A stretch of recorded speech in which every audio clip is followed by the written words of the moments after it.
Sen, papunta ako ngayon kila Kuya Insay. Sinabi sa akin ni Kuya Insay na nandun daw si Jello.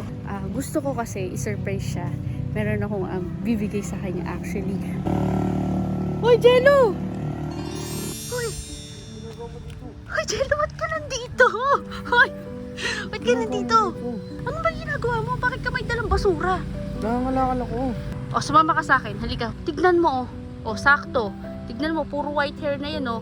Ang lago na, pwede lang pugad to, oh. Sige, o tara, sumama ka sa akin. Magkano Saan kada... tayo? Pag di ka sumama sa akin, susumbong kita kay Kuya Alamat. Akong bahala nga sa'yo. Halika na, bilisan mo. Tayo?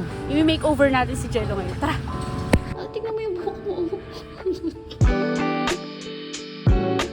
Tingnan mo yung tsura mo.